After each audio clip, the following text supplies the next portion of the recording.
Buenas tardes,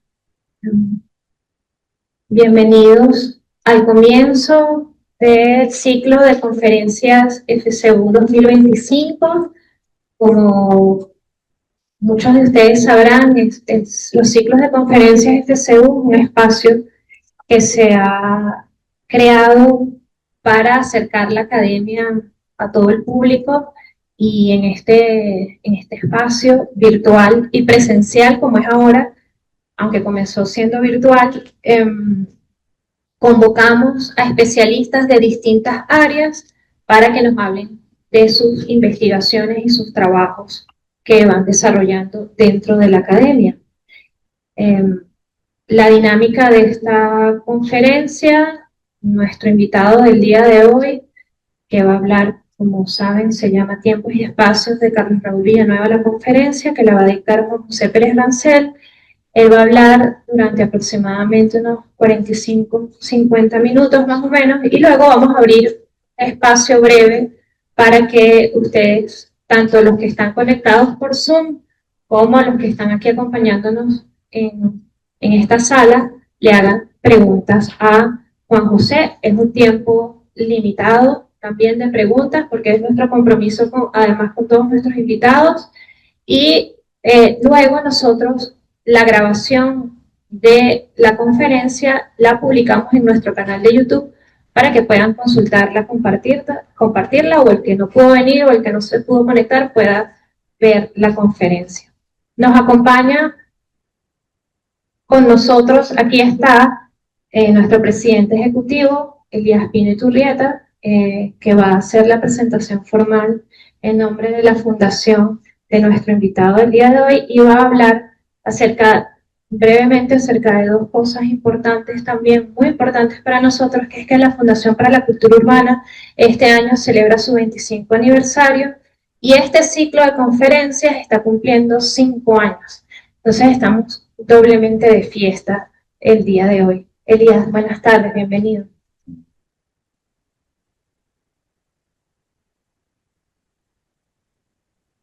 Empiezo por lo que dice Yanida, en efecto, Acércate al micrófono.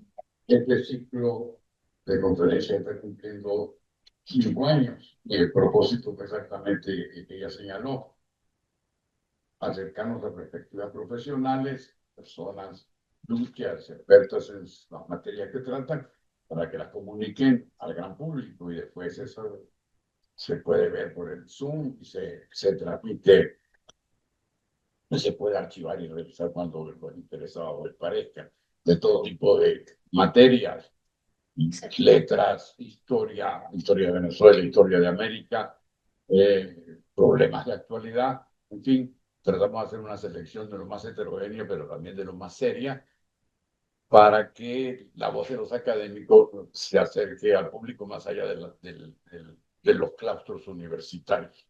Ese es el lugar en el cual generalmente trabajan nuestros ponentes. Buscamos ponentes hemos buscado y hemos conseguido ponentes de todas las universidades venezolanas, la Universidad Central, la Universidad Católica, esencialmente en Caracas, pero también en la Universidad de los Andes, en la Universidad de Zulia, y en algunas ocasiones especialistas extranjeros. En eso llevamos 5 años, estamos muy satisfechos con lo que estamos haciendo, y hoy aumentará la satisfacción cuando tengamos la fortuna de escuchar a Juan José Pérez Rancel, sobre todo en relación con un tema tan importante como es el de la trascendencia cultural y social de Carlos Raúl Villanueva. Antes de hacer una breve presentación de la conferencia y del conferencista, agrego algo que ya trato de profundizar muy brevemente en el otro tema que tocó nuestra gerente, Dayanida Hernández. Se trata de que la Fundación para la Cultura Urbana va a cumplir, o cumple este año, 25 años. Una trayectoria muy larga, muy fructífera, tengo que decirlo yo, pero no porque me corresponda en el papel de directivo, sino porque es la realidad. Ya se verá cómo a través de sus publicaciones, de sus conferencias, de la promoción que ha hecho de diferentes actividades de impacto social, la Fundación ha hecho grandes servicios a la sociedad de Venezuela. Entre esos servicios, para no alargarme mucho, me voy a referir a dos actividades que para nosotros son estelares. En primer lugar, el premio transgenérico. No recuerdo cuántos años tiene el premio transgenérico, pero son muchos los años que tiene. 25 tiene también, es decir que, bueno, cada año se selecciona con el mayor escrúpulo un jurado para escoger una obra entre las concursantes en el área del ensayo, de la creación literaria, de la investigación de temas sociales, y después eso se publica, y así hemos hecho durante 25 años. Justo ahora se está viendo la convocatoria del premio del año 25. Esa es una primera actividad sobre la cual quería detenerme someramente, y la otra es una que consideramos como de mucha importancia, que es llevar a cabo una investigación colectiva y una publicación colectiva sobre el siglo XX venezolano.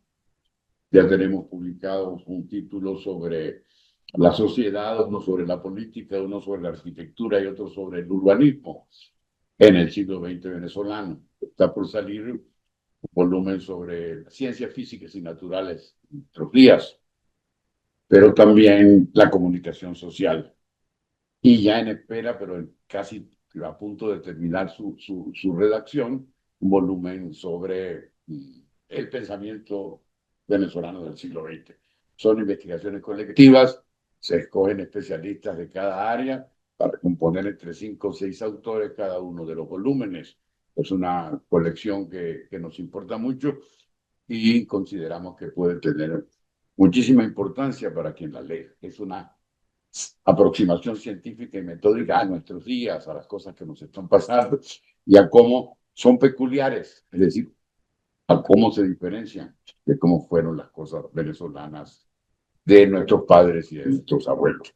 En esas andamos, y aprovecho para decirles que habrá festividad, habrá muchas publicaciones, habrá una gran feria del libro este año, como siempre en la Universidad Católica, y esa feria del libro será dedicada a las actividades de nuestra Fundación para la Cultura Urbana. Sobre eso habrá muchas noticias, pero quería hacerles este adelanto en este plazo cronológico que es muy, muy estelar y muy importante para nosotros.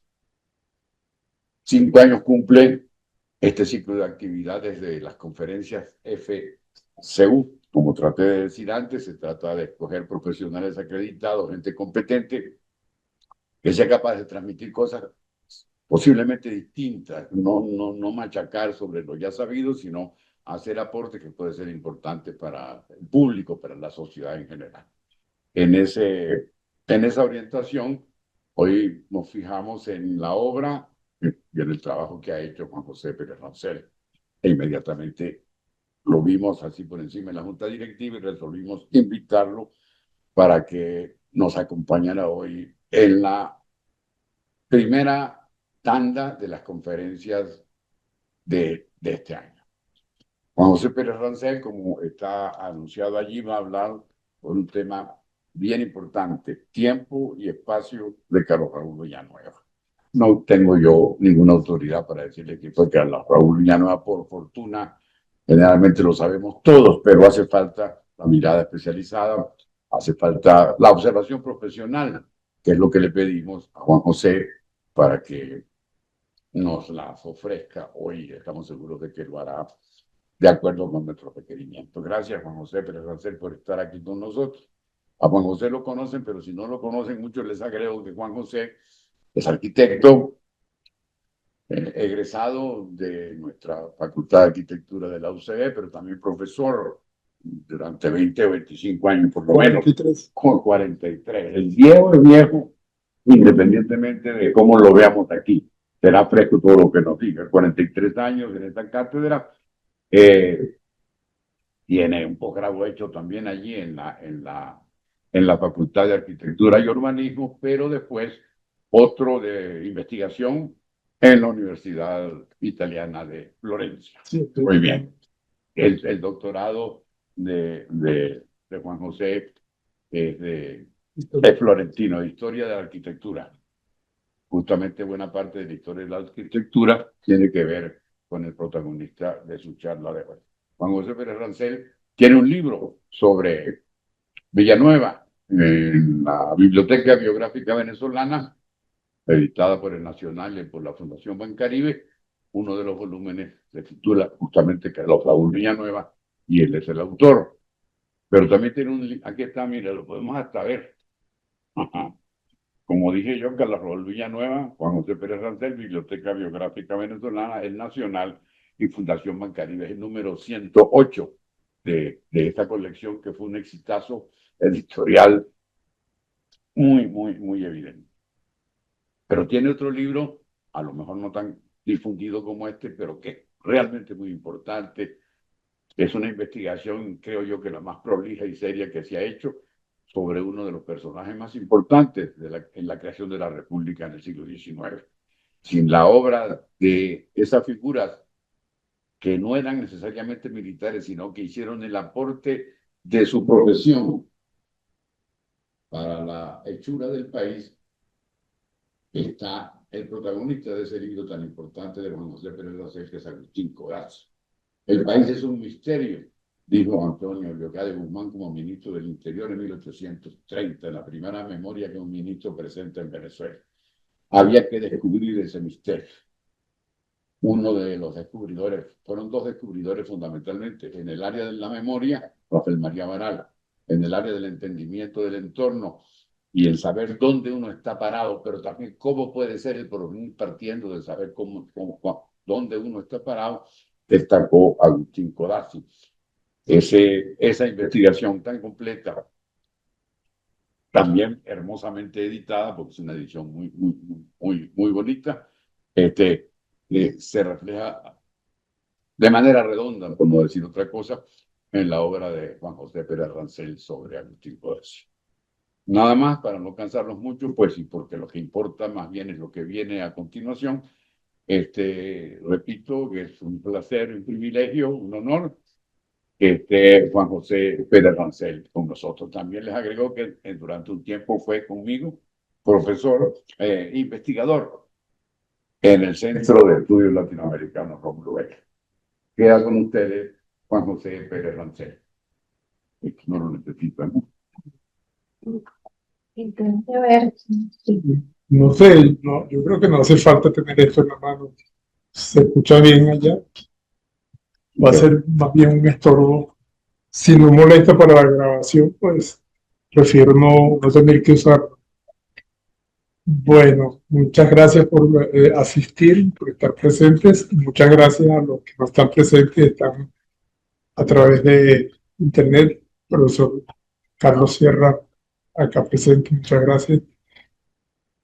No son todos amigos. Está Eduardo Tobar, todo Rafael Bergoya, bueno, Dayanida, profesor. En el CELAR era yo uno más de todos los investigadores que estábamos ahí en el año 98 tratando de hacer algo bueno en ese momento. En este caso hoy no sé si rompo alguna expectativa, pero va a parecer extraño que yo no vaya a hablar casi de la ciudad universitaria, porque siempre el tema de Villanueva siempre desemboca en la ciudad universitaria. Es como empezar por lo último y prefiero que tengamos más bien un acercamiento gradual, porque la ciudad universitaria de la UCB no es la ciudad universitaria de Caracas, como se dice coloquialmente, sino o que se resuelve rápido diciendo que de Caracas. Es la ciudad universitaria de la UCB, de la Universidad Central de Venezuela, porque hay otras ciudades universitarias en Caracas. Entonces, es bueno aclarar eso, que es la de la Universidad Central, la famosa. Pero no vamos a hablar de ella, casi. Mencionaremos un par de anécdotas ya a mitad de la exposición, pero quisiera más bien comenzar con una página que está acá puesta con algunas frases tomadas de este libro, en general como idea, no literalmente, pero es para introducir en esos tiempos y espacios. Villanueva es un personaje importante, por eso estamos hablando de él hoy aquí. Si no fuera importante, no tendría lugar en este sitio y no hablaríamos. Pero ¿por qué hablar de Villanueva? Ahí está expresado claramente. Es uno de los venezolanos más importantes del siglo XX venezolano, que es un siglo XX dominado por guerras. Empezó con la primera guerra, después estuvo inmediatamente después la segunda, y desde que terminó la segunda no ha dejado de haber guerras en el país. Es decir, esas muestras de incivilidad que son las guerras, las hemos tenido en el planeta completo, no solamente en Venezuela, hemos tenido también insurrecciones, levantamientos, revoluciones, saboteos, corrupciones, hemos tenido de todo después que terminó la Segunda Guerra Mundial. Los 50 años o 60 o 75 años que han pasado después de la Segunda Guerra Mundial han sido de guerras por todas partes. Mientras eso pasaba, otras gentes, otras personas, como Villanueva, estaban tratando de hacer las cosas bien, de llevar la civilización, de traer la civilización, de construir la civilización. Otro de los motivos para hablar de Villanueva es que es uno de los personajes más importantes de Venezuela. Tal vez es el único arquitecto que mencionamos. Todos los que no son arquitectos reconocen a Villanueva. Si uno les dice, pero Rafael Bergamín, no hay conexión, no se sabe más nada además del nombre. O Carlos Ginán Sandós, bueno, sí, hizo tal cosa. Me parece haberlo escuchado. Si tuvimos la suerte de vivir en la urbanización Carlos Ginán Santos del Banco Obrero, pues no sabemos ni por qué se llama así, así como poco sabemos por qué se llama con un nombre de un personaje la escuela primaria en donde estudiaba. Poca gente se acuerda del nombre de eso, qué sé yo, Pedro Emilio Colo, esos nombres que le ponen a las escuelas, a los liceos, nadie se acuerda, menos todavía de un arquitecto. Pero hay muchos personajes importantes, aquí mencioné a Jacinto Convit, Fernández Morán, Ular Pietri, Mario Viceño Iragorri, Armando Reverón, Mariano Picón Sala. Podríamos seguir diciendo nombres de gente importante que ha habido en Venezuela en todas las áreas de la cultura, y Villanueva es uno más de ellos en Venezuela. Y en América Latina, Villanueva es tan importante como los más importantes arquitectos de América Latina. Y aún así, sabiéndolo nosotros, no está en los libros de historia de la arquitectura latinoamericana con suficiente espacio dedicado a su obra y a la importancia de lo que hizo, como han tenido espacio los demás arquitectos de Latinoamérica. Por ejemplo, ahí está Julio Vilamajó, escrito ahí en ese segundo párrafo a la derecha. Julio Vilamajó era un personaje uruguayo de Montevideo, que era el más importante arquitecto del siglo XX en Uruguay, y fue uno de los 12 arquitectos que supervisó los proyectos de Le Corbusier y de otros concursantes para el edificio de las Naciones Unidas de Nueva York. Julio Vilamajó está olvidado totalmente por la historia de la arquitectura contemporánea latinoamericana, y es un personaje extraordinario. Villanueva, además por esas razones, debe ser incorporado a esa lista de los grandes arquitectos del siglo XX. Los libros de historia de la arquitectura, vamos a hablar, la historiografía de la arquitectura contemporánea en el occidente, no mencionan a Villanueva para nada. Tal vez un par de libros de Benévolo o algún otro, Tafuri ni lo menciona, Kenneth Frampton menciona algo de Villanueva y dice por encima un par de cosas, pero no hay ninguno de los libros de arquitectura del siglo XX occidental que tome en cuenta la importancia de la obra de este venezolano del cual vamos a hablar hoy. El tercer párrafo dice que Villanueva es un profeta en esta tierra que no lo vio nacer. Es un profeta porque está siendo reconocido cada vez más por todos, aunque muchos se refieren a él solo como el autor de la ciudad universitaria.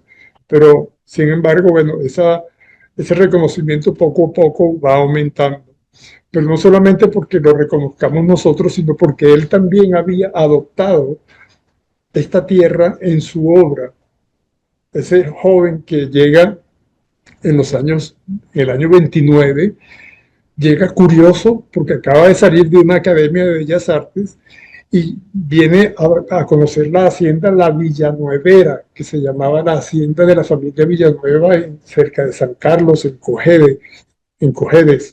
Y allí llega a conocer cómo es la arquitectura de este país que él no conocía, porque él era venezolano, porque nació en Londres, en la Embajada de Venezuela en Londres. Pero no sabía nada de Venezuela y vivió toda su vida por allá. Entonces él poco a poco va a incorporar esas cosas de Venezuela, las casas, las fachadas, los espacios, los paisajes, el clima, la vegetación, la naturaleza en sus obras y se va a apropiar de la tierra venezolana para sus obras. El cuarto párrafo habla de que esos elementos los incorpora para como elemento de la construcción de la nacionalidad, es decir, lo que él ve es la nación a la cual él llegó y eso él lo incorpora no formalmente, no físicamente a la obra, sino en esencia. La forma, la función, que son las dos partes dialécticas en diálogo permanente en la arquitectura y que él acababa de aprender en la Escuela de Bellas Artes de París. Eso lo va a tratar de incorporar lo que él está viendo en Venezuela, en esa Venezuela que él empieza a conocer, lo va a ir incorporando gradualmente en las obras que va a empezar a construir a partir de su llegada. Entonces, en ese sentido es su contribución a la construcción de la nación. Ok, es ese joven de 29 años que ven ahí parado en el patio del Hotel Jardín, quien acaba de llegar de una escuela de bellas artes en París, se graduó en el año 28 y en el año 28 mismo intenta entrar, llega por mala suerte en el momento en que está la crisis que acababan de formar los estudiantes de la Universidad Central el día de los carnavales, un acto político, cultural que resultó ser contrario a Gómez y no tuvo acceso porque además su padre era perseguido, era mal visto por los policías gomecistas porque había participado en una insurrección, un intento de levantamiento contra Gómez. Entonces el apellido Villanueva no tenía espacio en ese momento y él se regresa para París.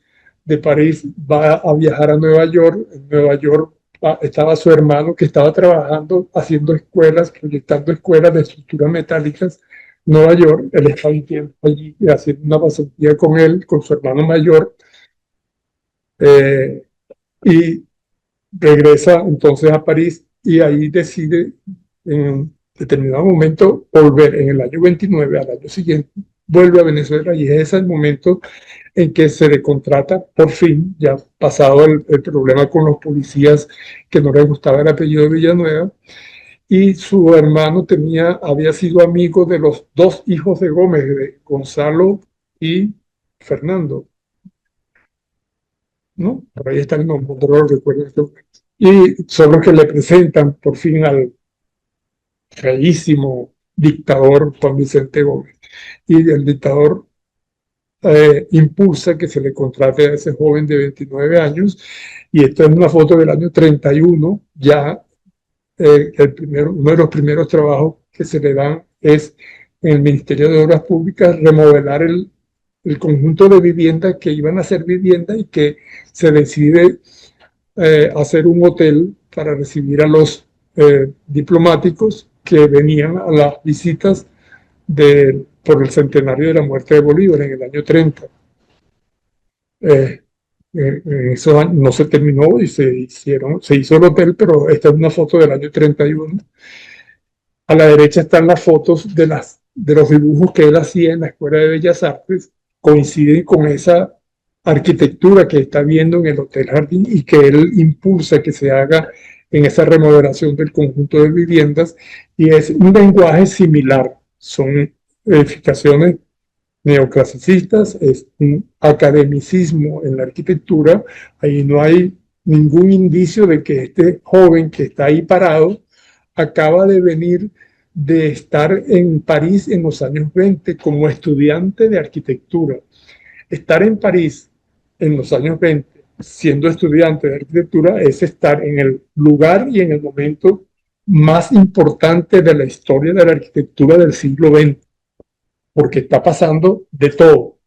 Son los años 20 de las vanguardias artísticas. Están todos los manifiestos constructivistas, neoplasticistas, de holandeses, de los alemanes. Está además la reconstrucción de todas las ciudades alemanas bombardeadas durante la Primera Guerra, y esa experiencia de vivienda popular hecha en los barrios, en la Siedlungen, que hay en Berlín, en Múnich, en Frankfurt, Magdeburgo, todas las ciudades que se están reconstruyendo después de la Primera Guerra, está pasando en los años 20 y se están difundiendo esas obras de las oficinas de arquitectura de los municipios alemanes que están reconstruyendo las ciudades.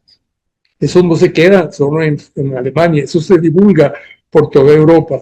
En la misma Francia, en la ciudad de Lyon, acababa antes de la Primera Guerra, de difundirse la obra, las propuestas para una ciudad industrial. Las dos palabras juntas son importantes, porque el tema de la ciudad y el tema de la industria es un tema de la revolución industrial, es el siglo XX, es el nuevo ciclo que acaba de empezar. Y esa ciudad industrial proyectada por Tony Garnier para la ciudad de Lyon es ejemplar, porque se va a mantener como un modelo de lo que debieran ser las ciudades, modelos que se difunden en los años 20.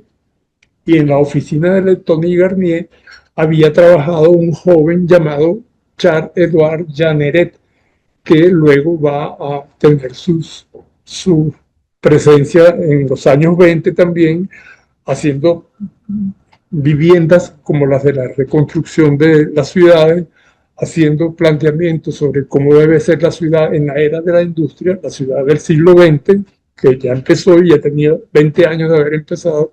Y en el año 25 en París, en esa París donde está ese joven estudiante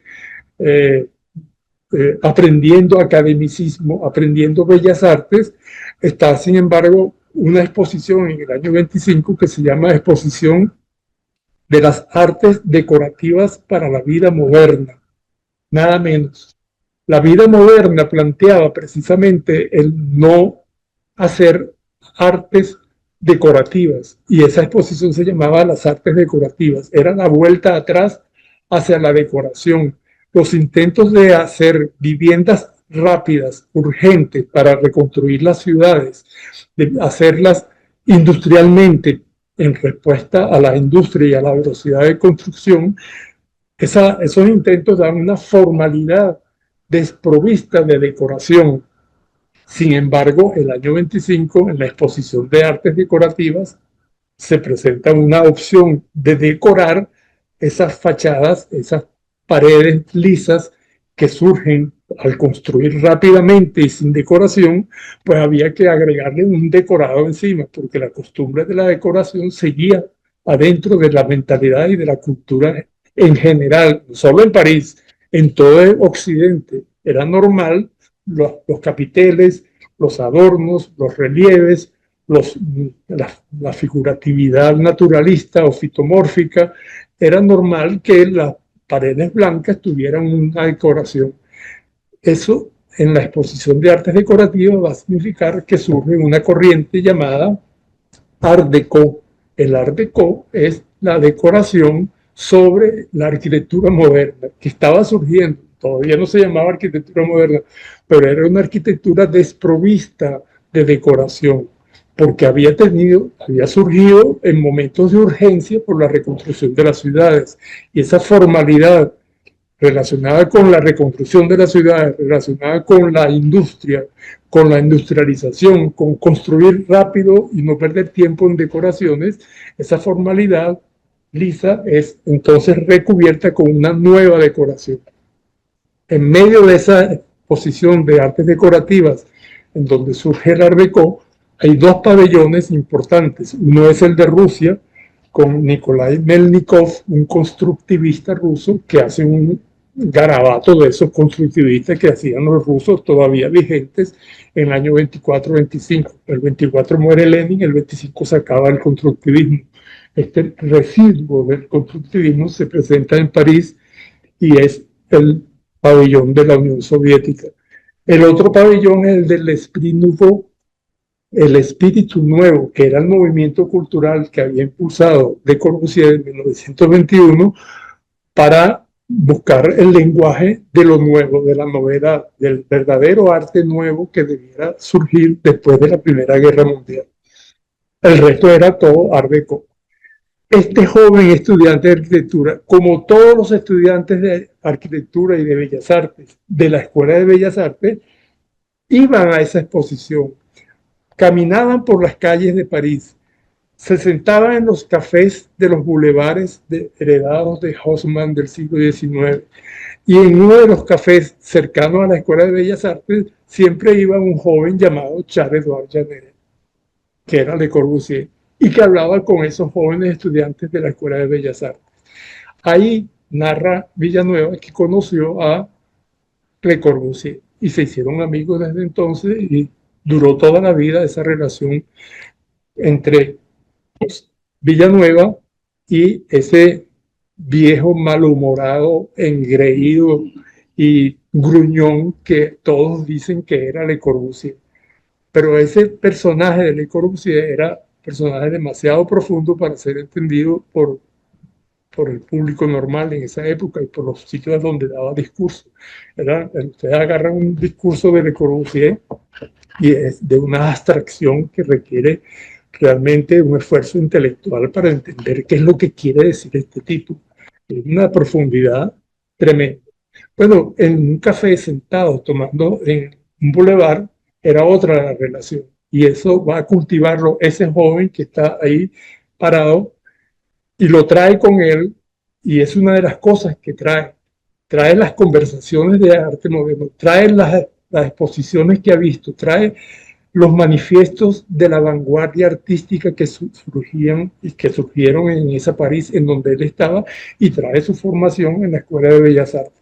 Dos profesores principalmente eran, o tres, los que él había tenido. Uno era los cursos de Julien Guadet desde finales del siglo anterior, que enseñaba a que la arquitectura debía hacerse según el lugar en el que se hacía. No podía hacerse una arquitectura en un sitio que era llevada con una idea de otro lugar. Otro profesor era Auguste Choisy, que hablaba de que la historia de la arquitectura había siempre estado ligada a la historia de las estructuras, de la ingeniería. Y otro profesor que era Émile Faure, que era de historia del arte, que les hablaba de la relación entre arte y arquitectura a lo largo de la historia. Esas tres enseñanzas de la Escuela de Bellas Artes, más las conversaciones con los demás estudiantes en los bulevares de París, son los que traen en esa maletita que lleva ahí a Maracay, a 40 grados a la sombra. No sé qué hacer con un paltó en ese calor, pero estaba ahí precisamente conociendo la naturaleza, el clima, o llenándose de la nación en ese momento en el calor de Maracay. A la derecha lo que ven es en la foto de arriba un trabajo estudiantil academicista y abajo un proyecto que hace para Costa Rica. Pasa por Costa Rica yendo para Nueva York a su hermano como su padre tenía relación con Nicaragua porque había representado a Nicaragua en el Tratado de Versalles después de la Primera Guerra Mundial, todavía relaciones y conocía gente allí e hizo un proyecto para un club social en Costa Rica. Evidentemente neoclasicista, aunque tiene una ventana medio Art Nouveau allí que no es el caso analizar en este momento. Pasa a la siguiente, por favor. Bien, en esa misma Maracay, en el año 33, se inaugura un encargo que le hace uno de los hijos de Gómez, que es la Plaza de Toros, la maestranza, desde Gonzalo. Y desde el año 31 comienza a hacerla y, por supuesto, en una plaza de toros no hay dónde escoger, hay que buscar en donde hay plazas de toros, y en donde había acababa de inaugurarse el año 31 precisamente la plaza de toros, la segunda más grande del mundo. La más grande es la que está en Valencia, de España, y la segunda es la de Madrid, la plaza de toros en Las Ventas se llama. Esa plaza de toros en las dos fotos de la izquierda, y recién tenía él en Caracas, porque lo había visto también, sabía que estaba en Caracas la del Nuevo Circo, inaugurado el año 19, que va a ser una plaza de toros. Una plaza de toros es una herencia española, además con raíces en la presencia árabe en la península ibérica, y todas las plazas de toros del mundo hasta ese momento tenían formas neomoriscas. Necesariamente no tenía mucho que inventar Villanueva. Por supuesto, tanto la de Las Ventas en Madrid como la de Maracay son neomoriscas, pero hechas con cemento armado, con concreto y con la tecnología moderna. Es decir, no desprecia la modernidad de la estructura, de la ingeniería, de la ciencia, pero acepta la decoración tradicional. No es una plaza de toros moderna, es una plaza que dialoga en su forma tradicional con la modernidad que lleva por dentro. Eso es lo mismo que va a pasar, y me adelanto un poco en las fotos, va a pasar con las columnas panzudas del silencio. Esas columnas panzudas son prefabricadas, tienen cabillas por dentro, pero no parecen, porque son columnas panzudas como la arquitectura colonial venezolana. Pero ya vamos para allá. Pasa a la siguiente, por favor. Ok, seguimos en esos años. En el 35 muere Gómez en diciembre. En el 36 se impulsa, ya desde el 35, muriendo Gómez, se manda a hacer el tan esperado Museo de Bellas Artes y se comienza a realizar, pero también el Museo de Ciencias, que tenía una sede provisional al norte de la Plaza Bolívar, un edificio pequeño que había hecho Alejandro Chatén, y ya no cabían las cosas, y se hace entonces, se incluye en el proyecto de los museos hacer los dos, el de Ciencias y el de Bellas Artes. En el mismo año 36, en que está haciéndose las dos cosas, se hace una plaza. Arriba a la derecha, esa foto que ven, es el templete que tenía la Plaza de la Concordia, porque es el año de la reunión nacional, recordando la unidad después de la muerte de Gómez. Pues hay todo un proceso que hay durante el año 36, desde febrero, que el equipo de los abogados, políticos, personajes que rodean al López Contreras en el año 36 impulsan el Plan de Febrero, que se conoce en la historia venezolana.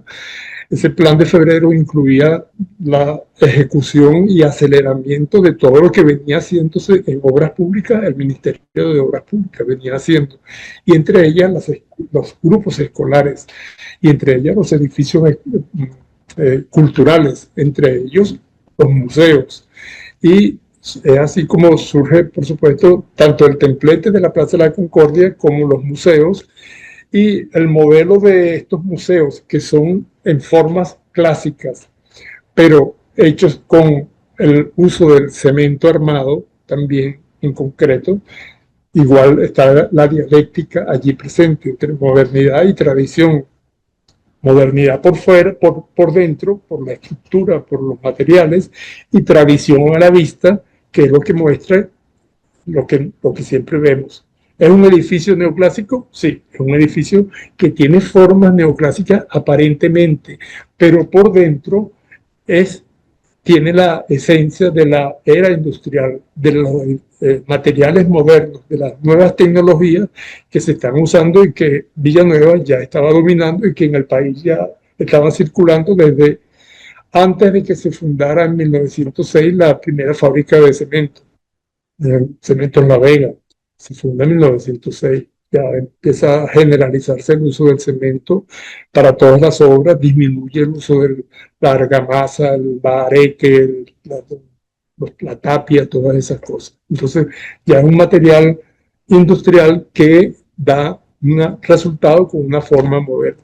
Y encima de eso, en la foto de abajo a la derecha, la grande, ven la cornisa con una repetición Art Deco. Es un edificio neoclásico con decoraciones Art Deco. Y además se hace ayudar por Francisco Narváez, a quien comienza a conocer en esos momentos, para hacer unos cuantos relieves en la fachada, en los laterales, relieves de las tendencias que estaba ya adoptando Narváez y muchos otros artistas de América Latina en esos años. Son los años del neohispanismo y del neoindigenismo. En el año 29, cuando él había llegado a Venezuela, se había realizado en Sevilla la exposición iberoamericana. Y en esa exposición, todos los pabellones de cada una de las naciones que habían sido colonias de España conmemoraron en ese año, hicieron la exposición iberoamericana. Ya habían conmemorado juntos los 400 años del descubrimiento de América al final del siglo XIX. Y habían conmemorado juntos el centenario de la independencia recientemente, en los años 30, en el año 21, el centenario de la batalla de Carabobo, todo eso se celebró aquí, se conmemoró, invitando a los españoles también, porque se invitaba a los españoles que perdieron la guerra para conmemorar que perdieron la guerra, y vinieron en son de hermanos. Esa mentalidad, eso lo teníamos en ese momento. El año 29 es la hermandad total con la madre patria. En Sevilla se reúnen todos los pabellones y todos los pabellones de las naciones iberoamericanas tienen formas hispanistas. Todo es el gran auge del neohispanismo en la arquitectura, que no era otra cosa y no va a ser otra cosa en los siguientes 20 años que una manera de continuar con el eclecticismo, con el academicismo, con la decoración en la arquitectura, enfrentado a los surgimientos de la modernidad arquitectónica, modernidad que planteaba desprovista de ornamento, desproveerse de ornamentación y hacer los edificios lisos, claros y planos. Igual conviven ambas tendencias, incluso teóricos españoles hablan de que la modernidad en Iberoamérica debiera ser una modernidad que se basara en lo nacional de cada una de nuestras naciones. Lo nacional era en la historia la herencia hispánica, de manera que ellos no pensaban que hacer neohispanismo en la arquitectura era estar alejado de la modernidad, era esa nuestra modernidad. Es otra visión de lo moderno. En todo caso, es modernidad formal y modernidad decorada, pero son dos maneras de plantearse la modernidad. El asunto es que para la historia de la arquitectura eso es eclecticismo, eso es decoración y no es la arquitectura moderna. La arquitectura moderna es sin ornamento. ¿En qué pensaba Villanueva cuando hizo los museos? Acababa de venir de París, en donde se había hecho en 1930 también, ¿no? En el 28, el Museo del Champs-Élysées, ese museo que está ahí a la izquierda abajo. Ese es el museo en París, proyectado por Auguste Perret, que era el pionero de la arquitectura en concreto armado, con formas neoclasicistas, en esa París que visitaban los estudiantes de arquitectura mientras salían de la Escuela de Bellas Artes, salían llenos de neoclasicismo, iban a las calles y veían más neoclasicismo, pero de Perret, hecho en concreto armado. Neoclasicismo en concreto armado, y por otro lado las vanguardias asusando a estos jóvenes a que compararan una cosa con la otra.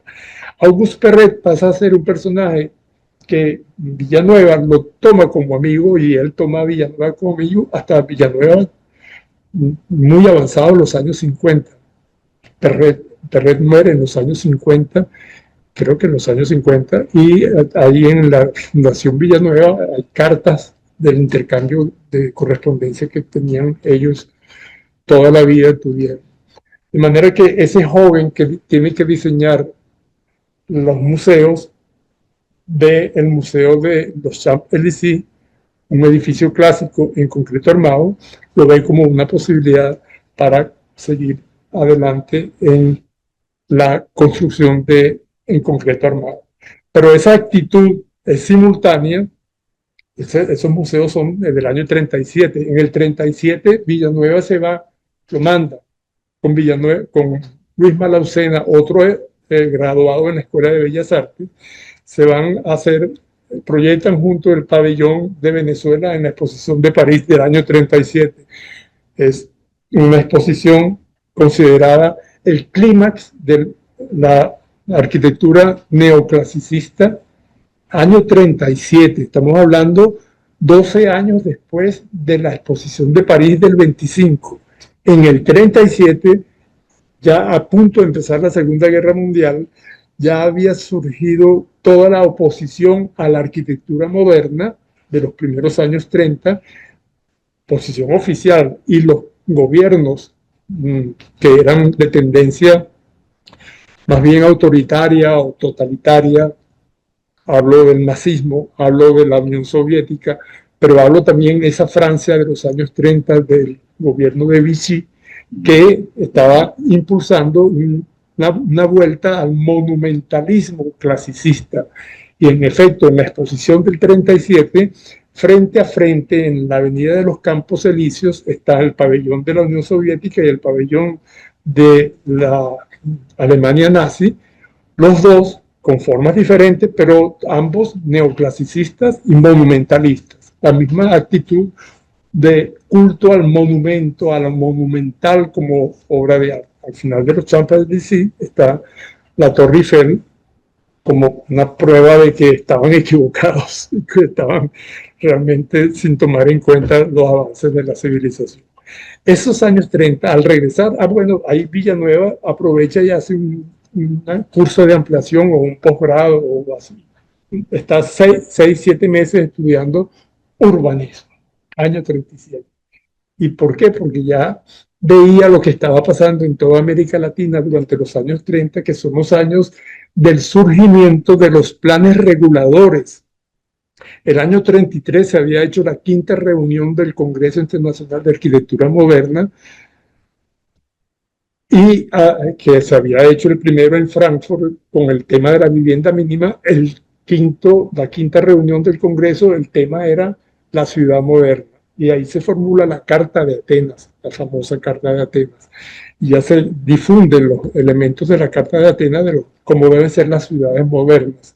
El tema de lo urbano en toda América Latina lleva a hacer planes reguladores en todas las ciudades de América Latina. Desde el 29 en adelante, todas las ciudades están los municipios ordenando hacer planes reguladores. Todo. Vienen franceses a Buenos Aires, vienen el mismo urbanista que había hecho el paisajismo de la exposición iberoamericana en Sevilla, es el urbanista que hace el plano regulador para Buenos Aires y para La Habana, Forestier. Realmente un auge general de los planes reguladores. Y en el 37, la Comisión de Urbanismo se crea en Caracas, y la comisión de la Oficina Municipal del Ministerio de Obras Públicas para Urbanismo, para las ciudades venezolanas, también se está creando, y Villanueva es uno de los que forma parte de esas comisiones de urbanismo.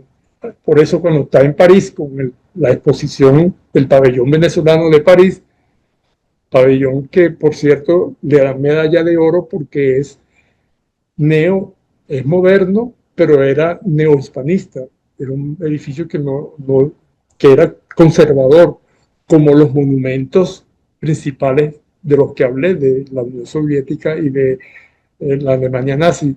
Era el monumento, lo que se estaba premiando ahí no era la obra de Villanueva, se estaba premiando el conservadurismo frente a la arquitectura, la oposición a esa vanguardia moderna que estaba más asociada a una imagen de modernidad sin ornamento. Tradición frente a modernidad. Ambas cosas conviviendo y luchando y enfrentándose todavía en los años 30. En esa misma contradicción entra Villanueva. En el 39 comienza a proyectar en la ciudad universitaria y está en construcción desde el año 41 el conjunto del Silencio, como parte del plan regulador que se hace en el 39. Nuestro plan regulador desde el 39, ya se venía hablando del 37, del 39 con Rotival y Lambert hacen el proyecto y a él se ajustan los concursantes de El Silencio, los que presentan su proyecto. Uno de los concursantes es Villanueva y el otro es Carlos Binanzan II. Escogen a Villanueva y se comienza a hacer en el año 41 el proyecto de Villanueva, pero en el 39 él había hecho ese edificio que está arriba a la izquierda, que es la Escuela Gran Colombia, que era otro lenguaje y era más parecido a lo que había en la exposición de París del 25. Era la arquitectura que dominaba en la exposición de París del 25, la arquitectura de Robert Mallet Stevens, que era el que más obras desprovistas de ornamento tenía en esa exposición de Art Deco y en el resto de la ciudad de París. Obras con volúmenes semicurvos o ángulos redondeados o ventanas de esquina o intersección de planos horizontales con verticales, es decir, hay un juego volumétrico más bien cercano al neoplasticismo holandés, pero era sobre todo desprovisto de ornamento.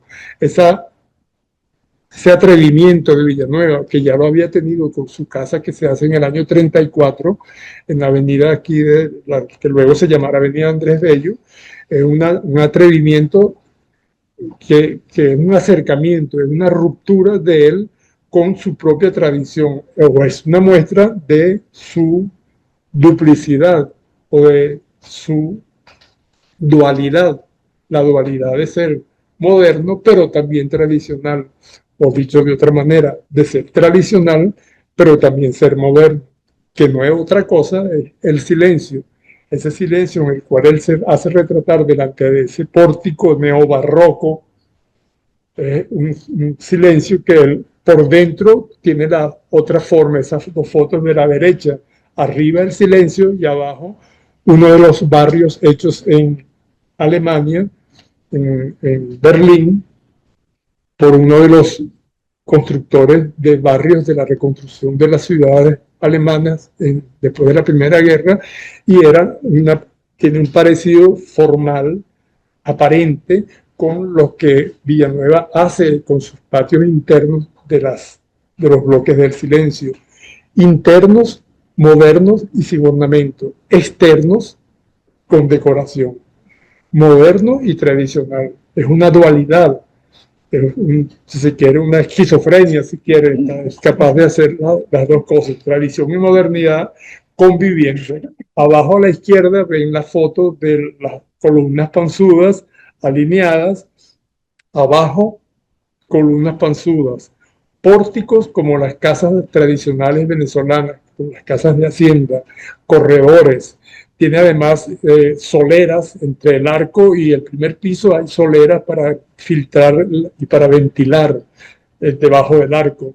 El arco es polilobulado, la columna es panzuda, eso es del barroco holandés en Ámsterdam, en en Aruba y que pasó a Paraguaná y de Paraguaná llegó a Caracas. Eso no es tampoco tradicional venezolano, pero bueno, la columna panzuda se dice que es venezolana, pero realmente viene de las colonias holandesas. Pero esas colonias fueron venezolanas antes de ser holandesas. O sea que habría que ver cuál es la historia de eso. En todo caso, abajo tradición y arriba modernidad. Abajo decoración tradicional para ambientar al caminante o al usuario externo que no vive allí, ambientarlo con lo que él ve en el resto de la ciudad, el resto de la ciudad que todavía no lo habían destruido. Por cierto, el silencio destruye 17 cuadras del centro de la ciudad, destruye tradición también. Claro que ya estaba muy deteriorada, muy venida a menos la construcción. Pero se mantiene entonces el diálogo con lo existente. Y es una de las características de Villanueva. Él en los años 30, en esa época, está siendo miembro fundador de la Sociedad Defensora del Patrimonio Arquitectónico, del Patrimonio Artístico de la Nación. Un hombre que conoce el valor de lo nacional, que conoce el valor de lo moderno y que entiende que hay que tener una flexibilidad. En este caso, su acercamiento a la tradición es con la formalidad de la tradición. Ese pórtico barroco es extemporáneo a lo moderno que está pasando en los años 40. Cuando se hace el silencio, son los años 40. Ya está avanzada toda la industrialización de la construcción, ya la arquitectura moderna, que se llama moderna, está ya en revistas, ya se publica, ya todo Occidente es arquitectura moderna. Sin embargo, este culto a la tradición es una muestra de la convivencia entre modernidad y tradición. Ambas cosas están simultáneas. Pasa a la siguiente, por favor. Y esos mismos años 40 son los que comienza a hablarse de la necesidad de agrupar los edificios de las facultades de la Universidad Central, que ya no cabían en el Palacio de las Academias, en el convento de San Francisco, y había que ordenar eso. Esa generalización de planos reguladores que mencioné, que había en todas las ciudades de América Latina, coincide con la inclusión en los planes reguladores de espacios para las ciudades universitarias. Ya desde el año 29, Le Corbusier, en su visita a Buenos Aires y Río de Janeiro y Sao Paulo, había planteado las ciudades universitarias en los planes que él bosqueja, porque no hace un plano regulador, él bosqueja ideas, y entre las ideas que propone está la de las ciudades universitarias. En los años 30 son los años en que se está construyendo la ciudad universitaria de Roma, y es un modelo de, claro, ahí la arquitectura es neomonumentalista, son neoclasicistas, son pesados, formales, no hay una liviandad de la arquitectura como la arquitectura moderna que está sucediendo en otras partes de Europa y en la misma Italia, en otras ciudades también. Pero de todas maneras era un modelo de ciudad universitaria y de esa ciudad toma modelo los que quieren hacer ciudades universitarias que se hacen en toda América Latina, y en la de Bogotá se estaba empezando a construir desde el año 41 la ciudad universitaria, y la estaba dirigiendo un austríaco que había llegado hacía poco y que es nombrado miembro de esa comisión por parte del Ministerio de Obras Públicas, que se llamaba Leopoldo Rother, o Rother, que es un maestro de la arquitectura moderna alemana y que va a ser fundamental para la arquitectura moderna en Colombia. En Venezuela, no sé cuál es el mecanismo, pero se enteran de eso los que estaban hablando, que necesitaban espacios para hacer la ciudad universitaria, y se va el rector Castillo con Carlos Raúl Villanueva y se va con Armando Vegas, incluso que era asesor para comprar los terrenos de la futura universidad, ciudad universitaria, y van a Bogotá y conocen esa que ven a la arriba, a la izquierda, los planos de Leopoldo Rotter y del equipo de la Ciudad Universitaria de Bogotá. Como ven, una elipse redondeada con un gran eje de simetría academicista, absolutamente academicista, a los lados del cual, a los lados del eje, todos los edificios planteados como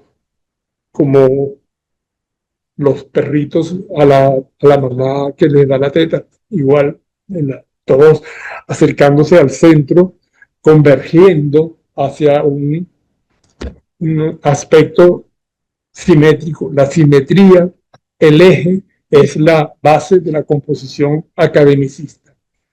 Eje de composición, simetría bilateral. Es fundamental para la composición tanto en arquitectura como en urbanismo de la Escuela de Bellas Artes.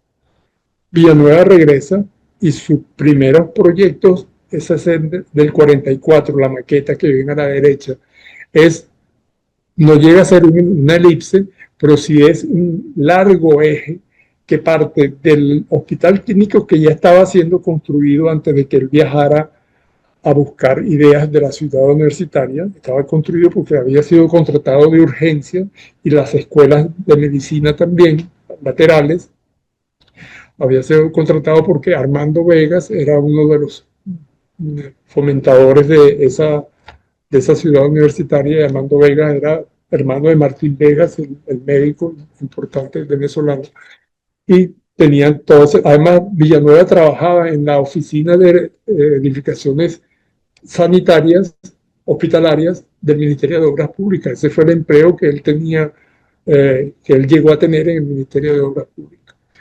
Y la parte deja ese edificio en construcción que lo contratan a los especialistas en hospitales, porque acá para esa dimensión de hospitales no se tenía gente, y se va a Bogotá, conoce lo que se está haciendo en Bogotá y regresa y traza el resto del eje para la ciudad universitaria.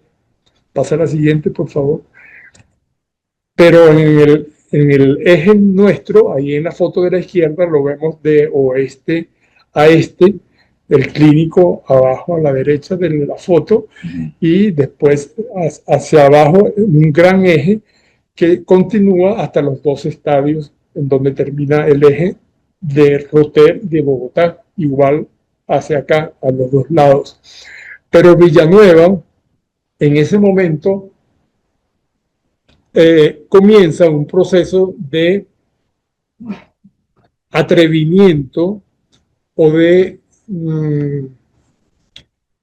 desconocimiento de la validez o de la presencia dominante de lo clásico y empieza a romper con el eje. Romper el eje es romper con la tradición, es romper con la academia, es romper con la costumbre, y es algo que aquí se mezcla un poco la monografía con la biografía, y yo realmente no sé qué hacer, porque el profesor Manuel López y nuestro profesor de curso insisten que este libro no es una monografía, esto es una biografía. Entonces, bueno, sí, pero no es un pecado. Él está en contra del culto a Villanueva, como Carrera Damas está en contra del culto a Bolívar. Bueno, pues, yo no sé qué voy a hacer, porque ¿cómo separo la biografía de la monografía? Es decir, ¿en qué momento termina una cosa y empieza la otra? ¿Cómo no entender la arquitectura de Villanueva sino a través de su biografía? Porque Villanueva termina siendo un personaje que desconcierta, que de pronto va por las calles, va montado en un autobús en Nueva York con su hija Paulina y viene en la calle a Maurice Rotival y le grita, ¡Vive la France! Le grita a Villanueva, y Paulina se pasa chiquitica así por la vergüenza que le hace pasar su papá. Ese Villanueva es el que rompe esquemas, es el Villanueva que se sentaba en el piso 8 del Consejo de Facultad recién inaugurada el edificio de la Facultad de Arquitectura y se ponía a silbar él solo, mientras llegaban los demás, él silbaba. ¿Quién se imagina Villanueva silbando? o que permitió que mientras se hacía el silencio, en el bloque 7, que era el primero que se termina, se reunían Juana Sujo, se reunían los pintores de la disidencia, que él luego va a contratar para la ciudad universitaria, pero ahí comenzaron a reunirse, a hacer fiestas, o que se reunían después cuando la oficina del Banco Obrero estaba en el bloque 1 del silencio, ya construido el bloque 1, y ahí hacían fiestas, y Carlos Celis Cepero y los demás alumnos de él, Guido Bermúdez, el primer decano de la facultad, todos se reunían en parranda, o entraba Villanueva a la oficina de la ciudad universitaria, cuando se estaba ya tenía una oficina instituida para terminarla de construir, y entraba caminando lentamente y de repente ensayaba un paso de baile silbando la marsellesa, o silbando la internacional, o cantando la internacional en francés.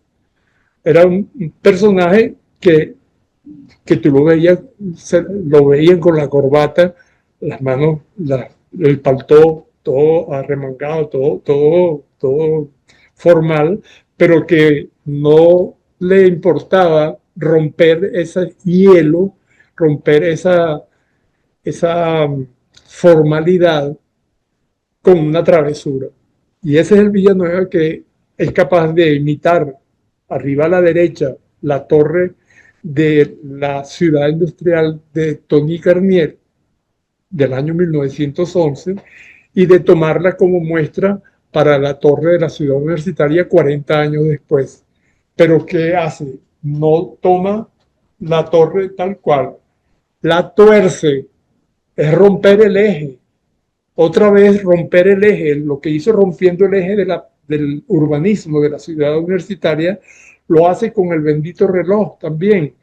Claro, lo ayudan los ingenieros para que sea posible, Otaola y compañía, los ingenieros que lo ayudaron, Damiani, todos los que lo ayudaron a las construcciones audaces que presenta en la ciudad universitaria con el material del concreto armado, con las cáscaras, con los hiperboloides parabólicos, etcétera. Todas esas cosas tienen un apoyo de los ingenieros que es fundamental.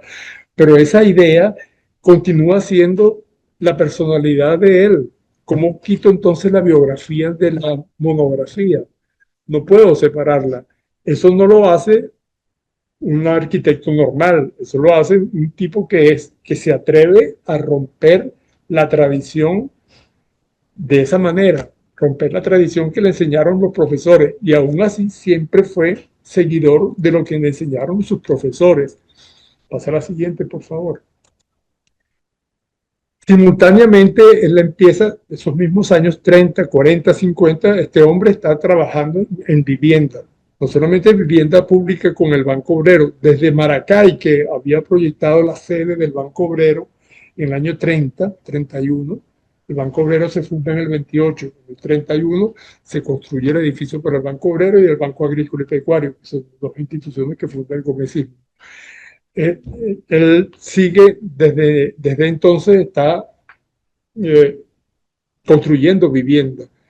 Y con su suegro, desde el año 34, que se casa con Margot Arismendi, la hija, una de las hijas de Juan Bernardo Arismendi, que es el principal urbanizador de Caracas en los años 30, y para él proyecta numerosas urbanizaciones de las que él, Arismendi, hace en la ciudad de Caracas.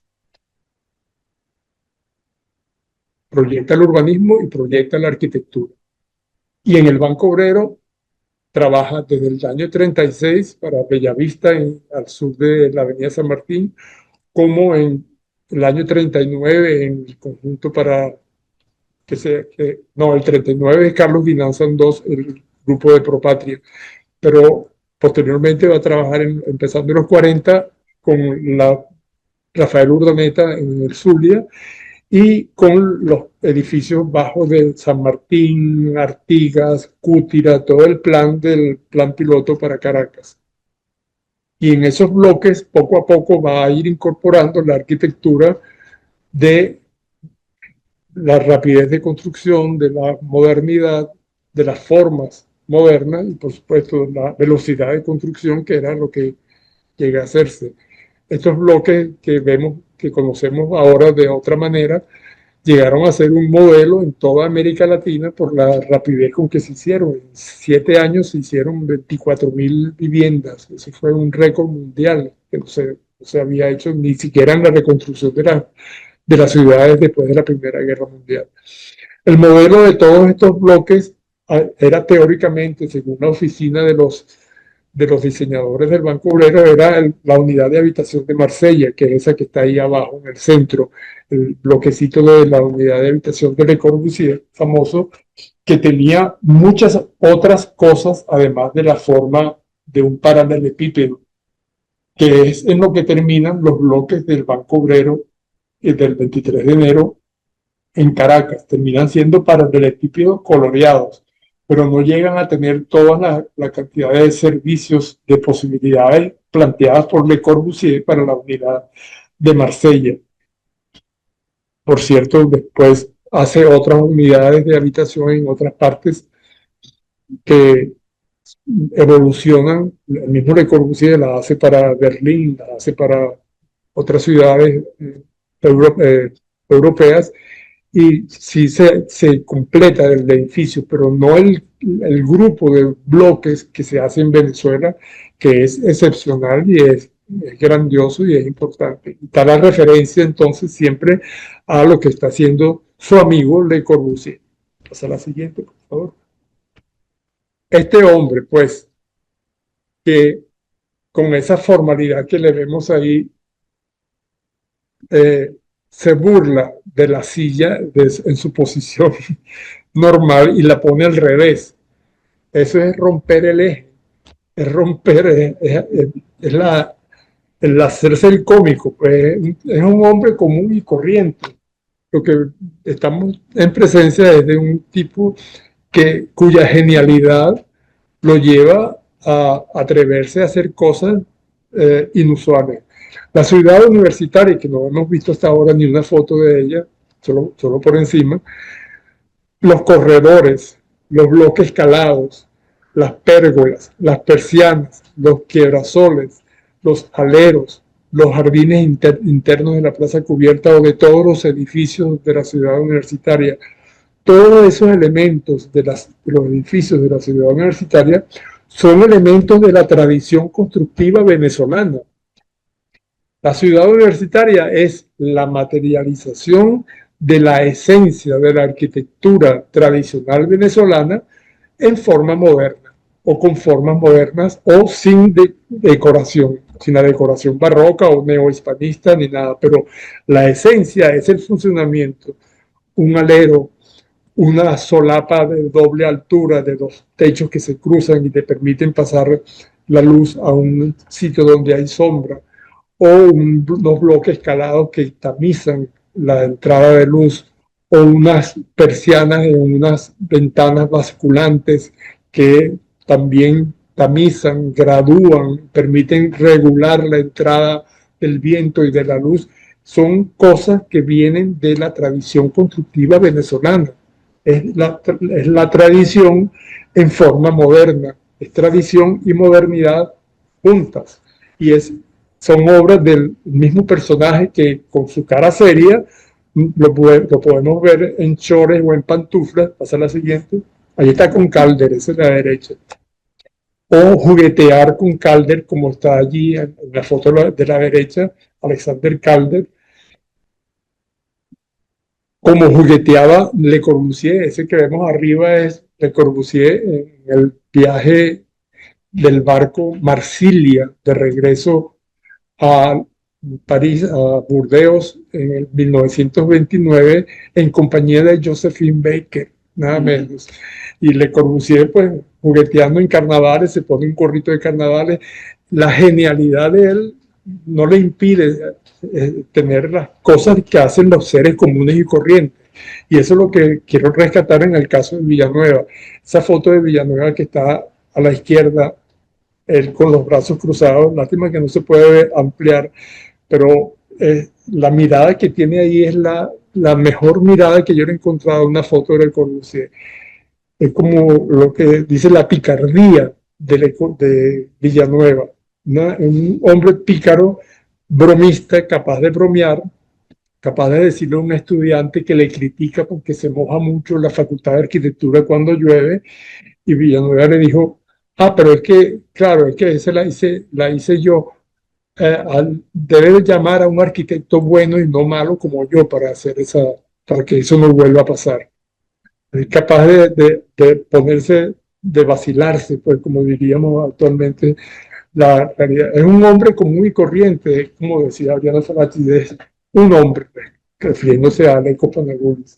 Pero es la posibilidad de que no es un dios, es un personaje, es un hombre común y corriente que está en sus tiempos, está en los dos tiempos, está en la tradición, en la modernidad, está en esa transición. Le tocó vivir un siglo XX de dos guerras mundiales, de varios países en los cuales vivió, porque de Londres pasó a París y de París salió a Marsella, a Málaga, vivió en varios sitios y luego terminó llegando aquí, pasó para Estados Unidos. Es decir, un hombre que ha recorrido el mundo y es un hombre sencillo, un hombre que iba a hacer mercado a los chinos en la Florida, desde su casa de Caoma, en la avenida de los Javillos. Y haciendo mercado, pues probaban las frutas como cualquier otro.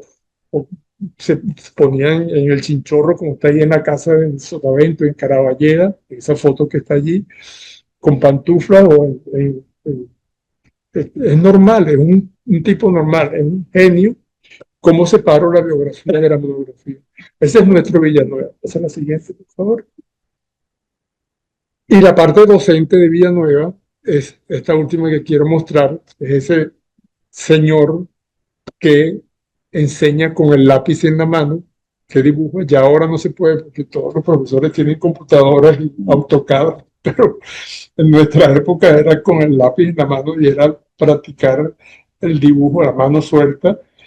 Y él allí dice algo que es importante que nos lo recordemos. Él allí que dice, casi casi me siento más satisfecho de mi obra espiritual, es decir, la docente, que de la material. Se refiere a su arquitectura. Pues los jóvenes arquitectos formados en el país y a quienes considero como hijos espirituales han sido casi todos mis discípulos y han correspondido ampliamente a lo que el país esperaba o necesitaba de ellos, y muchos gozan de renombre, de justo renombre aún fuera de la patria. Bueno, habría que ver cuánto de eso es verdad, porque también muchos de esos discípulos son culpables de la destrucción de las ciudades venezolanas, de la destrucción del patrimonio, y todo lo que Villanueva hablaba del urbanismo, el patrimonio arquitectónico, la arquitectura tradicional, el respetar el lugar, el mantener los elementos de lo nacional en la arquitectura nueva. Todo eso con el curtain wall y con las paredes de vidrio y con el aire acondicionado, eso no, nada que ver con lo que él enseñaba en esas aulas. En todo caso, queda el testimonio de lo que él dijo en el año 64, le faltaban todavía 11 años por morir. Pasa la siguiente, por favor. Y ya. Ese es el Villanueva que participa en la renovación. Esa foto es famosa, una foto del profesor Enrique Vera, que luego fue profesor en la facultad, en ese momento era estudiante, y sacó esa foto histórica de Villanueva, que vota como estudiante. Él se metió en el auditorio donde estaban reunidos los estudiantes, y en las votaciones para la renovación universitaria en el año 69 levanta la mano como un estudiante más, como uno más. Eso es la actitud irreverente de romper el eje, de romper la tradición, es atreverse, es la burla, la picardía. Miren la sonrisa de pícaro que tiene. Bueno, es todo lo que quiero mostrarles hasta ahora. Gracias.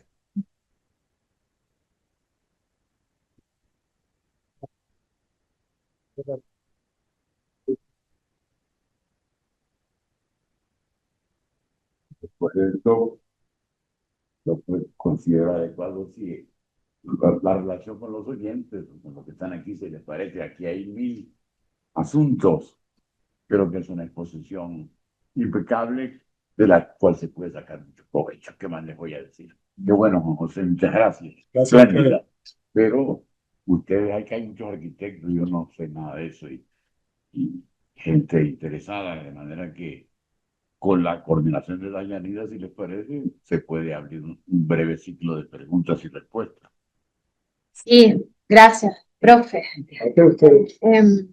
Si alguien quiere hacer alguna pregunta, adelante.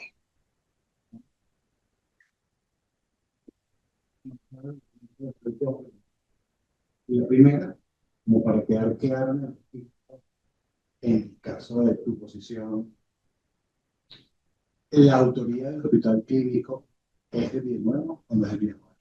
Silvia La Sala, Pedro Cosani, Manuel López tienen posiciones diferentes. Sobre todo ahorita que mencionaste que él es el director de obras hospitalarias y vemos trabajos de Villanueva diseñando hospitales y vemos la presencia de los pabellones en esos trabajos previos. ¿Qué tanto hay de Villanueva? Villanueva tuvo la oportunidad de modificar esos anteproyectos contratados a los americanos. ¿Qué piensas tú del hospital? Y la segunda, que es como que la mayor contradicción, es porque un hombre con una obra tan consolidada que tuvo el rol de profesor de influenciar a tantas generaciones, no formó escuela, porque no hubo villanuevanos que siguieran esa línea de la fusión de las nuevas vanguardias con la climatización y el respeto a la identidad de la arquitectura vernácula. Tengo que responder de inmediato, ¿verdad? Bueno, Lo que pasa es que Luis Rafael Norigoya es un provocador, que él ha trabajado en la Fundación Villanueva y él es el que debiera decirme si encontró por allí algún plano de Villanueva del hospital clínico que pudiera decirnos cuánto tuvo él que ver con esa forma final del edificio.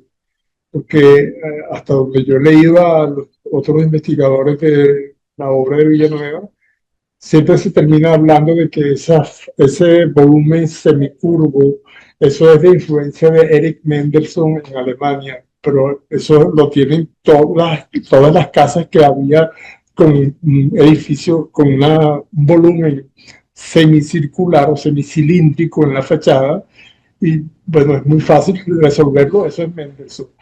Igual con el clínico yo no me atrevo a decir, bueno, eso es Mendelsohn.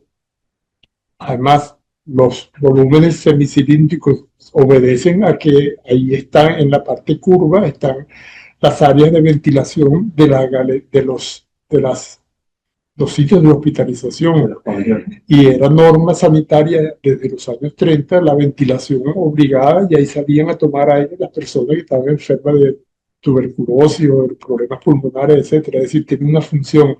La función curva, pues sí, la curva era lo más indicado porque permitía funcionalmente que circulara el aire en todas las direcciones y entraba más fácil. Ahora, ¿cuánto es eso de Mendelsohn o cuánto tenía Mendelsohn en la cabeza de Villanueva? Yo no lo puedo decir, no sería serio, porque yo no he investigado eso, ni me interesa tampoco. Como ven, me interesan otras cosas de Villanueva que no esa semejanza, que se parecen con la Siderlungen, la parte de adentro del silencio, o que si se parece con una cosa. Bueno, son anécdotas que pueden obviarse, pero en esencia hay un edificio que está terminado de proyectar por los especialistas en hospitales, a quien le pone el color es Mateo Manaure. Y ese edificio tiene que haber tenido una mano de Villanueva en otras cosas. Además, es un edificio que ya con el tiempo funciona muy mal. Y hace falta actualizarlo y hacerle cambios drásticos por dentro porque está desactualizado en todas las instalaciones. Lo que esos señores hicieron en los años 40 ya no sirve actualmente para todo lo que necesita un hospital. En todo caso, eso no es culpa de Villanueva, eso es culpa de que no han dejado que el edificio crezca, no han dejado que el edificio viva, no tiene que ver con la arquitectura. ¿Cuánto de Villanueva tiene ese edificio? Una buena pregunta, yo no sé. Yo no, te confieso que no me atrevo a asegurar que sí. Seguro que tuvo que ver con el surgimiento de la idea de un hospital clínico, porque es la idea que había en la oficina de edificaciones hospitalarias del Ministerio de Obras Públicas. Y él era empleado, no era jefe, era empleado en esa oficina. Y seguramente participó en la búsqueda de quién podría ser el equipo de especialistas en Estados Unidos. Son los años en que, los años 40, está, sí, en los años 40, 39, final de los 39, ya está Rockefeller acá, ya hay relaciones con Nelson Rockefeller, está metida en la compañía petrolera, están haciendo otras obras en otras partes de la ciudad, están haciendo las ciudades petroleras. Las ciudades judívanas la proyectan los mismos proyectistas del Rockefeller Center, Skidmore, Owing of Maryland. Es decir, el Hotel Ávila en San Bernardino lo proyecta Wallace Harrison, que es el que dirige al equipo de arquitectos que va a hacer después el edificio de las Naciones Unidas en Nueva York. Es decir, Rockefeller está en todas partes y es natural que haya inducido la contratación de esos especialistas en hospitales. Pero yo no me atrevo a asegurarlo, yo he investigado eso. Perdón, no te puedo responder. Pero hay muchas soluciones y todo lo resuelve la investigación. Esto es una pobre investigación y no llego a esos niveles. Aquí hay una posición sobre la obra de Villanueva, pero esos detalles de quién es el autor o quién es el otro, no lo sé hacer. ¿Cuál era la segunda pregunta? ¿Cómo Ah, no haber hecho escuela? no haber hecho escuela. Bueno, mm, renta del suelo mata escuela. La renta del suelo es lo que ha dominado la construcción de las ciudades, el crecimiento, y no desarrollo, el crecimiento de las ciudades. Lo ha determinado la especulación urbana. Y ahí entra todo el mercado inmobiliario. Y ahí entra a quien contrata en el mercado inmobiliario. Y todos los discípulos de Villanueva tenían sus oficinitas y fueron creciendo con el mercado inmobiliario. Todos son producto de esa especulación y no podía ser de otra manera. Pues. Es decir, ellos no llegaron a asimilar todo esto de lo que estamos hablando, esta interpretación de lo que había en los tiempos y espacios de Villanueva. Ellos son de los años 50 en adelante. Ya había pasado la Segunda Guerra Mundial. Era otro tiempo. Villanueva se forma en la primera mitad del siglo XX. Ellos se forman en la segunda mitad. Profe, profesor Javier Cerizola le agradece y le manda saludos y lo felicita. Y Héctor Esclusa, que está conectado aquí vía Zoom, hace esta pregunta. ¿Trata en su libro esa particular disposición de Villanueva para trabajar al servicio de los dictadores venezolanos del siglo XX? Y al servicio de quién iba a trabajar. Si no estaban siendo los dictadores, no es culpa de él. Y no solamente los dictadores, porque López Contreras yo no creo que lo llamemos dictador, cuando López Contreras se rodea de una serie de gente que formula el Plan de Febrero. Alberto Adriani no era un dictador, y Pedro Manuel Arcaya tampoco, y son gente que estaban formulando una nueva Venezuela al morir el dictador, que después vino otro que no sabemos si fue mejor o peor, pero también bajo ese es que se hace la ciudad universitaria y se hace el plan piloto del 23 de enero, bajo esa otra dictadura. Si no lo hacía Villanueva, lo hacía otro. Y él estaba empleado en el gobierno. Es decir, vamos a seguir criticando a Villanueva porque trabajó para los dictadores, también trabajó para cuando no había dictadores. Es decir, ¿cómo resolvemos el problema? ¿Lo castigamos por eso? ¿Lo enterramos y no hablamos más nunca de Villanueva porque trabajó para Gómez y para Pérez Jiménez? ¿Qué hubiéramos hecho nosotros en todo caso? Pues teníamos que trabajar. ¿Con quién trabajamos? Ah, me voy del país. No voy a trabajar con la dictadura. Hoy en día no.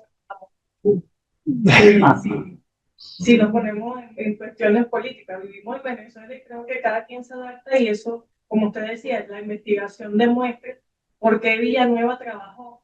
Es decir, los proyectos de la ciudad universitaria no fue aprobado por Marcos Pérez Jiménez, fue aprobado por Isaías Medina Angarita.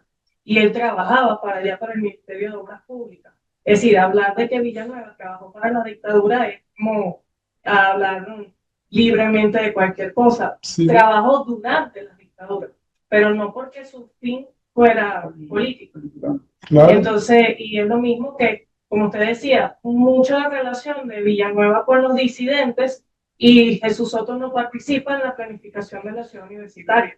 Entonces uno dice, bueno, ¿por qué? Si eran tan amigos. Y Villanueva hizo el Museo de Jesús Soto. Sí, pero había también unas reseñas políticas y también de, bueno, Villanueva se codió con sus amigos, como usted dice, Arturo Perne, del mismo Vitral de Leyer, y Leyer es uno de los que dice, miren, señores, yo voy a hacer el vitral y todo lo que me está pidiendo Villanueva, porque una cosa es lo que es las dictaduras, pero eso va a pasar, y la obra que está planteando Villanueva va a trascender en la historia, y ahí está.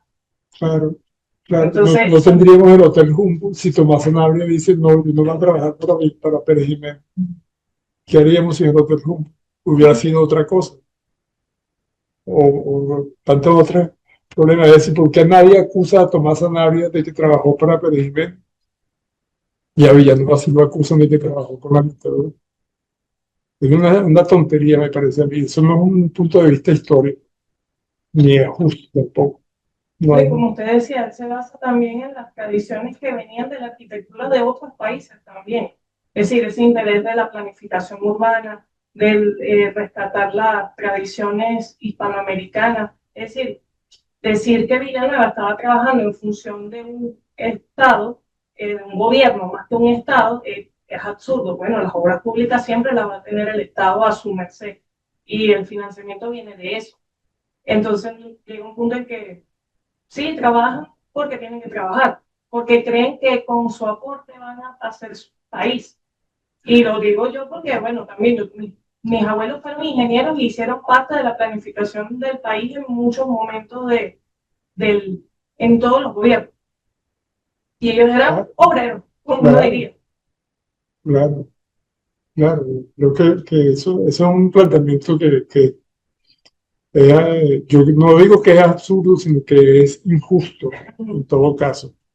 Y no profundiza sobre el significado de hacer arquitectura en determinado momento, sea la ciudad universitaria o sea lo que sea, para las oficinas públicas, para los privados, ¿sí? Para cualquiera que sea. Eso no...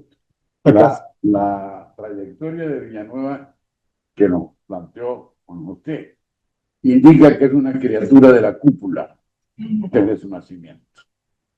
Entonces, plantearse la posibilidad de rebeliones contra la dictadura, es decir, contra el estatus, es realmente antihistórico. Eso no funciona así. Él es hijo de una familia acomodada de la cúpula venezolana desde el siglo XIX, seguramente. Y simplemente desde la atalaya de París ve en qué medida eso le acomoda para hacer esa obra tan importante que hizo y para darse tiene una legitimidad de nacimiento que es una cosa muy importante, que está ligada a los orígenes aristocráticos de la gente.